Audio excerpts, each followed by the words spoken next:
Merci encore, Jacob, de cette présentation. Et voilà, c'est dans ce sens-là. Je continue un peu ce que j'appelle mon retour à Freud à travers l'anthropologie clastrienne.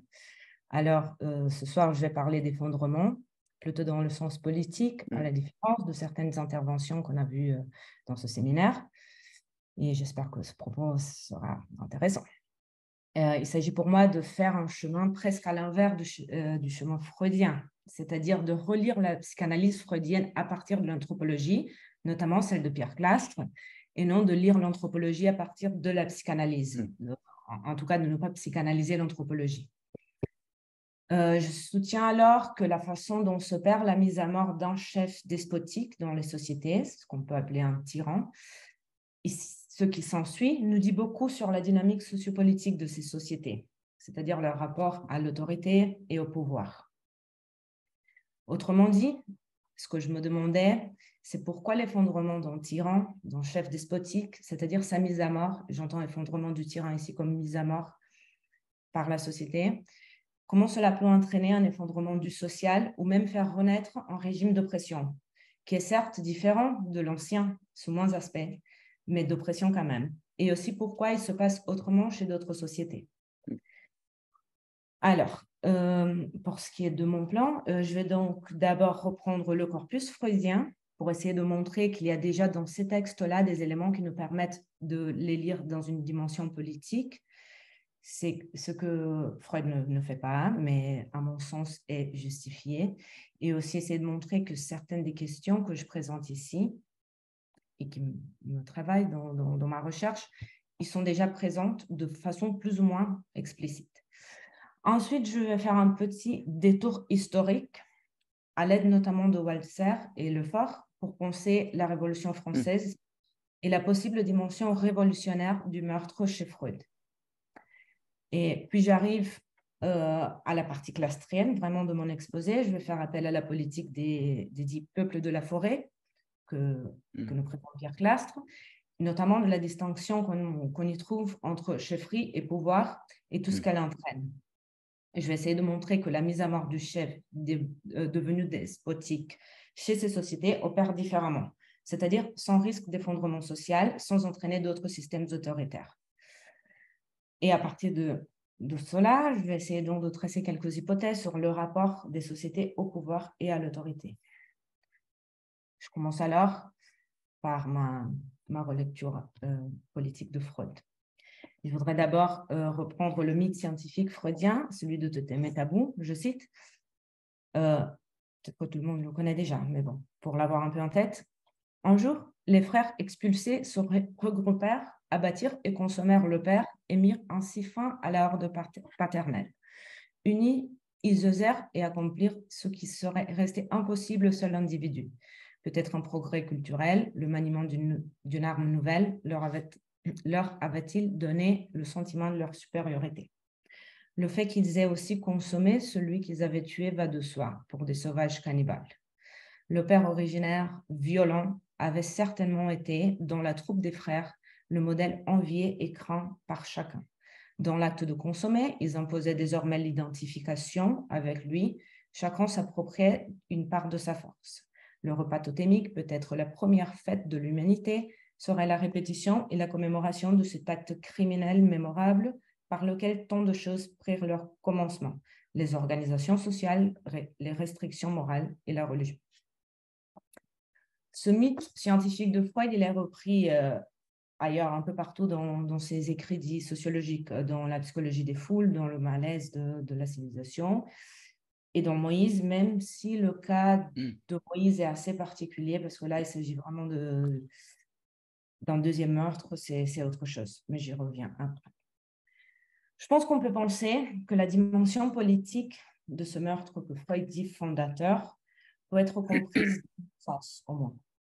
D'abord, dans le sens où il crée une réalité politique, et ensuite, et c'est là et la question qui m'intéresse un peu plus précisément, en étant lui-même un acte politique. Si on va au texte, et le meurtre, en tant que création d'une réalité politique, il est attesté par des formulations freudiennes comme communauté des frères égaux qui s'en suivent au meurtre du père de la Horde, alliance d'hommes aux droits égaux, communauté de frères avec tous les mêmes droits, alliance des frères, etc. Mais le meurtre, en tant qu'acte politique, il apparaît aussi. Il y a une note de bas de page dans Totem et Tabou, de mon édition, je pense que c'est la page 247, où il parle de père tyrannique, alors il utilise le mot, et un peu plus parlante, peut-être, c'est la comparaison que Freud fait de Moïse avec Akhenaton. Je cite. Moïse et Akhenaton connurent le même destin, celui qui attend tous les despotes éclairés. Le peuple juif de Moïse était tout aussi peu en mesure que les Égyptiens, dès la 18e dynastie, de supporter une religion aussi hautement spiritualisée et de trouver dans ce qu'elle offrait la satisfaction de ses besoins. Il arriva la même chose dans les deux cas. Les hommes mis sous tutelle et victimes de privation se soulevèrent et jetèrent le fardeau de la religion qui pesait sur eux. Mais, tandis que les dociles Égyptiens attendirent que le destin eût éliminé la personne sacrée du pharaon, les farouches sémites prirent leur destin en main et se débarrassèrent du tyran. C'est vrai que le cas de Moïse est très particulier parce qu'il s'agit d'une religion et c'est un deuxième meurtre, mais je trouve quand même que la comparaison avec Akhenaton est très parlante. Parce qu'Akhenaton, même s'il était aussi le chef d'une religion, il était avant tout un empereur, on peut dire, c'était quand même le chef politique. En tout cas, dans les deux cas, celui de Totem et Tabou et de Moïse, ma lecture, c'est que ces tyrans, ils incarnent leur loi, leur corps même incarne l'oppression du groupe, que ce soit les fils ou les proto-juifs, dans le langage freudien. Il y a aussi beaucoup d'indices sur le caractère collectif des deux actes, c'est-à-dire le meurtre du père de la Horde et celui de Moïse dans les textes freudiens. Je cite Totem et Tabou. Encore. Un jour, les frères expulsés se regroupèrent, abattirent, consommèrent, etc., unissent, ils osèrent et accomplir ce qui serait resté impossible au seul individu. Et dans le Moïse, c'est les farouches sémites qui prirent leur destin en main. Et pourtant, peu à peu, il y a quand même un rétablissement du pouvoir du père, si on veut être freudien, mais en tout cas, un retour de la soumission à une autorité. Cela est établi par Freud. Et je pense que c'est un point qui intéresse Freud lui-même, parce que dans Totem et Tabou, il évoque la nécessité humaine, je le mets entre guillemets, de se soumettre à une autorité quand il aborde le passage de Dieu Père. Je pense qu'il est question de cela aussi dans l'avenir d'une illusion. Il me semble que c'est justement cette question de la nécessité de soumission à une autorité transcendantale pour soulager notre détresse ou quoi que ce soit, qui est en jeu.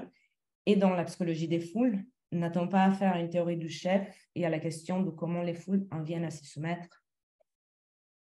La question n'est bien sûr pas nouvelle. Pour en donner un exemple évident, on n'a qu'à penser à la Boétie. Tout de même, elle y est.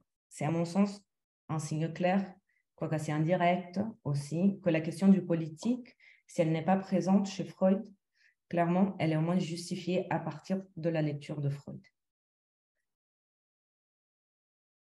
Cette question alors, à savoir, le rétablissement du pouvoir autoritaire à la suite du meurtre, si elle n'avait pas attiré mon attention au début de ma réflexion sur ce sujet, je fais référence à mon mémoire, je pense que Jacob s'en souvient un tout petit peu, a commencé à s'imposer. Je me demande pourquoi cela a lieu et comment. Il faudrait donc peut-être la penser dans un contexte moins mythique et plus historique. Et je passe alors à la Révolution. Bon, je me mêle déjà à pas mal de disciplines qui ne sont pas la mienne, enfin, qui n'est pas la philosophie, mais j'oserais encore faire un tout petit tour par l'histoire. Je suis Jacob, avant tout une élève de Rogozhinsky, et tu m'as dit une fois qu'on a le droit d'utiliser d'autres disciplines pour faire de la philosophie. Bon, je voudrais d'abord évoquer et même le devoir, hein, parce que les philosophes qui font que philosopher sur la philosophie, comme disait un philosophe allemand, c'est comme des marchands de chaussettes qui vendraient leurs chaussettes qu'à d'autres marchands de chaussettes, quoi. Bon, donc il faut élargir le champ quand même. Bon, Je crois qu'il n'y a pas trop le choix en réalité. Hein. Ouais. Ouais. Bon. Et bon, je voudrais évoquer plutôt un texte de Walser, Michael Walser qui s'appelle Regicide and Revolution. C'est plutôt une analyse du régicide de Charles Ier, de Louis XVI. Très intéressant le texte. Et il y a au moins 2 éléments présentés par l'auteur qui m'intéressent tout particulièrement ici, à savoir. D'abord, la distinction qu'il fait entre le meurtre fondateur, par exemple celui de Rome, et le meurtre révolutionnaire. Le meurtre révolutionnaire, nous dit Walser, a la spécificité de s'opposer à une histoire. Et deuxième point, l'accent qu'il met sur le caractère public de ces meurtres, mais aussi son caractère commun, dans le sens où c'est le peuple qui tue le roi. Et il me semble très intéressant. Il y a eu plein de régicides dans l'histoire, nous dit-il, qui n'ont pourtant rien fait au régime monarchique, comme il y a eu peut-être plusieurs meurtres de chefs d'ordre originaires. Je ne sais pas, peut-être que l'hypothèse, elle est trop risquée. Hein. L'hypothèse freudienne, elle est sans doute trop risquée, mais on peut le penser. Peut-être qu'il y a d'autres chefs qui ont été mis à mort et ça n'a pas entraîné quoi que ce soit. Mais il y a un type de régicide, dit Walser, qui tue le roi et la royauté, et c'est le meurtre révolutionnaire. Je tire l'attention sur ces 2 points, car je pense qu'ils sont tous 2 présents dans le récit freudien. Le meurtre du père de la Horde, ainsi que le meurtre de Moïse d'ailleurs, n'est-il pas une opposition à une histoire, entre guillemets, en tout cas une situation d'oppression? Et n'est-il pas très clairement décrit comme un acte commun et public où tous les frères ou tous les proto-juifs le tuent et le mangent?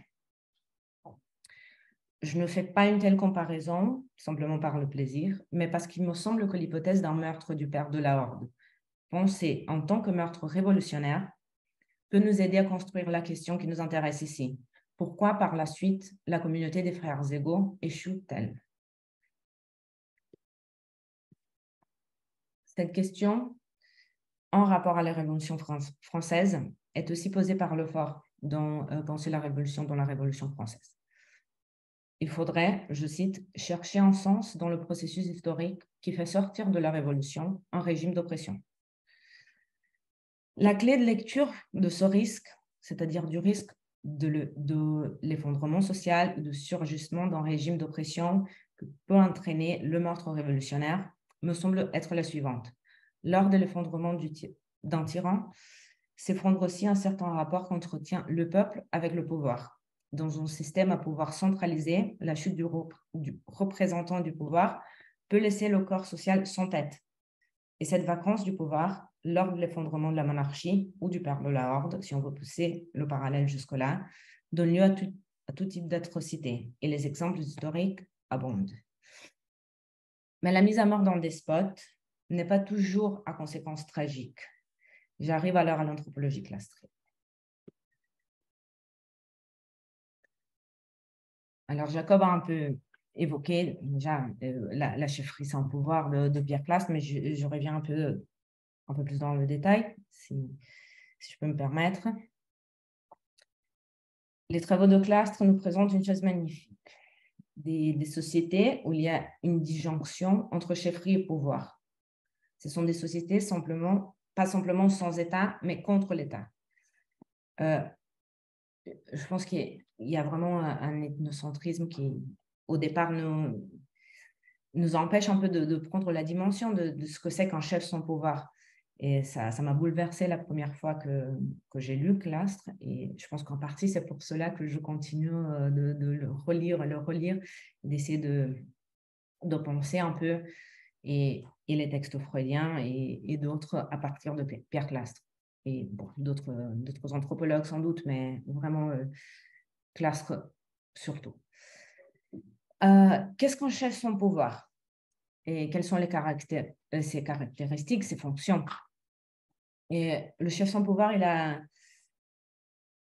a pour fonction, d'une part, d'affirmer la totalité une de la société, devant amis et ennemis. On peut dire que dans ce sens, c'est un rôle de ce qu'on appellerait peut-être relations internationales.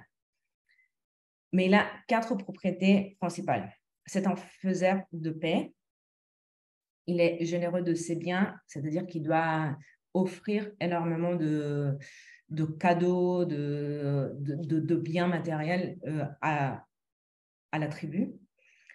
Il est un très bon orateur. Il faut quand même, c'est ce qu'évoquait Jacob, il parle, il fait des discours, mais il n'est pas entendu. Enfin, on ne l'écoute pas. Je pense que c'est tous les soirs, il marche, et il parle, il fait des discours, mais on ne fait pas attention. Et c'est très symbolique. Hein. Je trouve que l'image, elle est quand même très parlante. Et bon, quatrième point, c'est un polygame. C'est-à-dire que c'est le seul de la tribu qui a le droit d'avoir plusieurs femmes. Il y a, et cela, c'est Clastre lui-même qui nous le dit, une différence entre la première propriété, c'est-à-dire qu'ils sont un faiseur de paix, et les trois dernières. Parce que les trois dernières relèvent de l'échange, c'est-à-dire ils donnent des biens, ils donnent des paroles, des discours à la société qui lui donnent en revanche des femmes. Ce n'est bien sûr pas un échange équilibré, mais je reviens tout de suite. Et c'est un faiseur de paix, et cela pour une raison très précise, c'est parce que si la société n'était pas pacifique à son intérieur, il n'aurait pas l'autorité pour rien faire. Enfin, c'est incroyable. Et c'est-à-dire qu'à l'absence de la paix à l'intérieur de la société, entraînerait, je ne sais pas quoi exactement, mais le chef lui-même, il n'aurait pas l'autorité pour intervenir. Dans un sens, c'est déjà l'affirmation de son impuissance. Il faut maintenir la paix parce que je ne peux pas faire autrement. Bon, les trois propriétés à caractère d'échange, c'est-à-dire les biens, les discours, les femmes, comme dit, ne sont pas équilibrés, mais Clastre nous dit que cela en est ainsi intentionnellement. Il y a un refus de réciprocité qui marque que le pouvoir autoritaire est contre le groupe. C'est-à-dire, ce ne peut pas être équilibré parce que sinon, ça marquerait une égalité entre les deux choses. Cela veut dire que les propriétés du chef sans pouvoir sont ainsi des propriétés qui favorisent un pouvoir impuissant. C'est-à-dire qu'elles sont en refus du pouvoir puissant, de l'autorité et de la division sociale. Et les sociétés contre l'État ne sont pas des sociétés sans loi. Simplement, leur loi est celle de l'égalité radicale. La loi, c'est « tu n'es pas plus que les autres ». C'est un refus du pouvoir séparé, du pouvoir autoritaire pour ces sociétés. Et cela, et je trouve que cela est très intéressant, c'est que pour ces sociétés, la marque de la différence entre nature et culture réside justement là. Le pouvoir autoritaire, il est du côté de la nature, et la culture, c'est l'égalité, c'est-à-dire l'indivisibilité de la société. Ce qui marque l'entrée dans la culture, et nous dit Clastre, c'est justement ce refus de l'autorité. C'est la prise en main du destin de la société pour dire nous sommes tous des membres égaux et indivisés. Enfin, cette société est indivisée. Tout se passe comme si ce système politique était mis en place pour qu'il n'y ait pas de division sociale, quoi qu'elle soit, que ce soit un chef despotique ou que ce soit des classes d'individus différents. C'est l'unité vraiment de la société qui prime sur tout cela. Et si le pouvoir, il n'est pas là où est le chef, c'est-à-dire dans la chefferie, où est-il? Et c'est justement, me semble-t-il, tout le pouvoir de ce système politique, il faut le dire comme ça, c'est que le lieu du pouvoir, il est la société elle-même. Enfin, c'est-à-dire que le corps social est le lieu du pouvoir. Et il est toujours intérieur et jamais à l'extérieur. Et c'est toujours un risque d'avoir un pouvoir extérieur.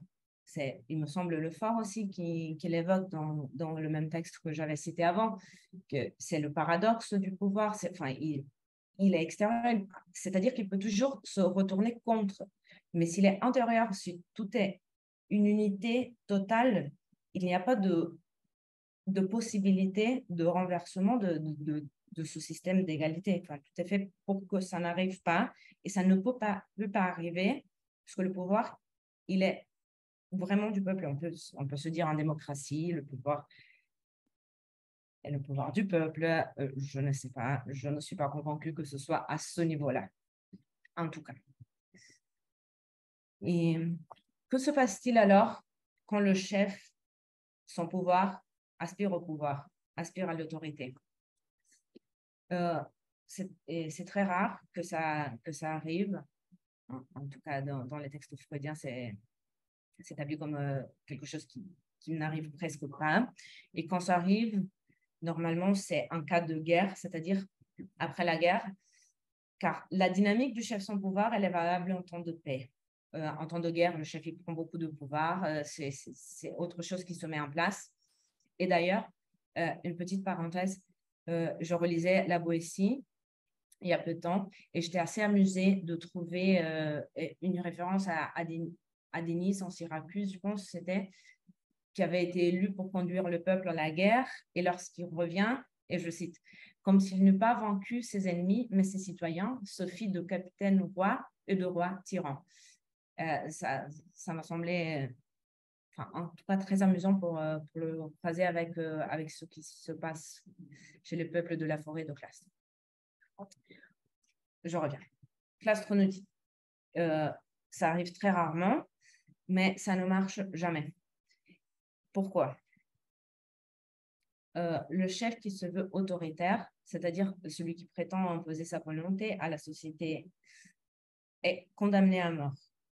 C'est-à-dire, soit on l'abandonne, autrement dit, on le laisse mourir, on l'envoie à la guerre tout seul, ou il y a des cas aussi d'abandon, c'est-à-dire être abandonné tout seul à la forêt, c'est quand même un synonyme de mort, on ne peut pas vivre tout seul à la forêt, je pense, c'est assez clair. Soit directement, on le met à mort. Je cite Clastres, au mieux, on tourne le dos, au pire, on le tue. Et bien sûr, on arrive à notre point central. Cette mise à mort du chef devenu despotique ne mène pas à un quelconque établissement d'un pouvoir autoritaire, ni au désordre, encore moins à l'effondrement social. Ce que la mise à mort du chef despotique fait n'est rien d'autre que le maintien de l'unité indivisible de la société. Il est peut-être évident, mais je tiens à le dire, l'effondrement du chef devenu despotique chez les sociétés de la forêt ne perturbe pas la société, comme c'est le cas du meurtre révolutionnaire, par exemple, parce que ce chef n'avait pas de pouvoir pour commencer. C'est quelque chose qui se joue avant, il me semble. Bon. J'ai intitulé mon exposé « Le mort saisit le vif, ce qui s'effondre avec l'effondrement d'un tyran ». Voilà qui prend peut-être un peu de sens. Mon hypothèse, c'est que le pouvoir otorgué à un souverain, un chef, un roi, un tyran, de son vivant, n'est jamais achevé par sa mort. Ce que j'entends par là, c'est que il ne suffit pas, en tout cas, de mettre à mort, de faire une révolution pour ne pas devoir se soumettre à une quelconque autorité par après. Les parallèles entre différentes organisations sociales n'est jamais simple à faire, mais je voudrais avancer quand même quelques hypothèses, quelques ouvertures aussi à partir de ce que j'ai présenté.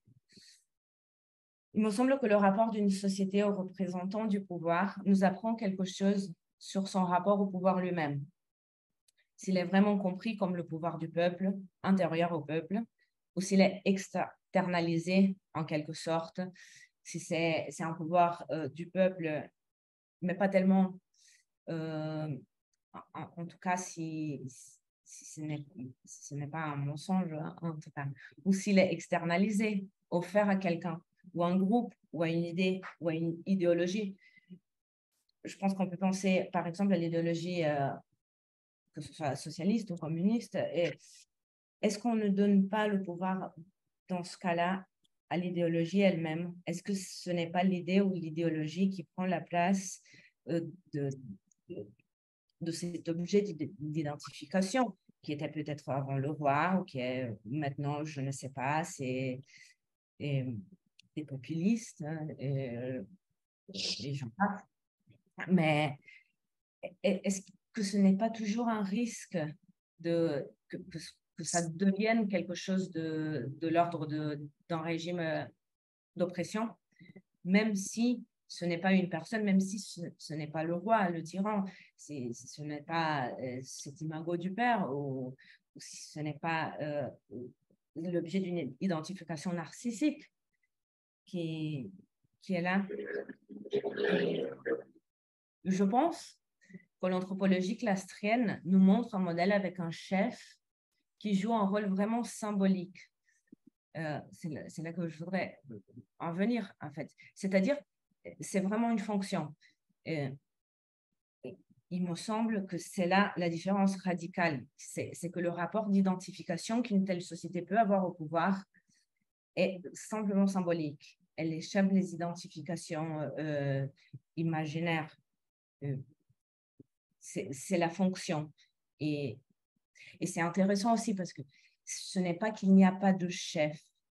Ce n'est pas la vacance du pouvoir, ce n'est pas le pouvoir du peuple, mais il n'y a pas de chef. Il y a un chef. Et s'il y a un chef, c'est parce qu'il y a toujours un risque que si cette place-là, elle est vide, quelqu'un peut la prendre. Mais si elle est occupée, mais impuissante, il y a quand même un mécanisme de défense de cette indivisibilité de la société qui est mise en place. Encore une fois, il s'agit toujours de ne pas permettre des divisions sociales, politiques, enfin, de pouvoir violent, autoritaire dans ces sociétés-là. Je pense que dans le cas de la Révolution, par exemple, mais pas seulement, en tout cas, j'aurais envie de parler d'une identification imaginaire au pouvoir. Parce que n'est-ce pas une identification au père, par exemple, dans le cas des monarchies, ou plutôt une identification à une version toute puissante de soi-même, c'est-à-dire narcissique. Ce n'est pas le leader totalitaire qui est comme moi, hein, mais tout puissant quand même, enfin, pas tellement comme moi, mais un homme comme moi, c'est une identification d'un autre ordre. Et c'est très lié à la personne, ce n'est pas la fonction. Je ne pense pas que des leaders totalitaires ou populistes, ils occupent une fonction. C'est vraiment quelque chose de l'ordre de l'imaginaire qui est lié à la personne même. Et bon, c'est sûr que leur effondrement peut avoir des conséquences tout à fait affreuses. Et bon, dans ce cas-là, n'est-ce pas logique alors que l'effondrement du représentant de ce pouvoir entraîne des conséquences indésirables? Est-ce que le représentant du pouvoir, il n'est pas une fonction, il n'est pas symbolique, il est l'objet d'une identification imaginaire, quoi qu'elle soit? Non, il ne va pas achever la société en même temps que lui-même. C'est la question que je me pose. Et bon, pour finir, c'était pas très long, mais je pense, ne devrait-on pas prendre ces peuples dits sauvages, primitifs, premiers, un peu plus au sérieux, et même de nos jours? Voilà, j'ouvre la discussion.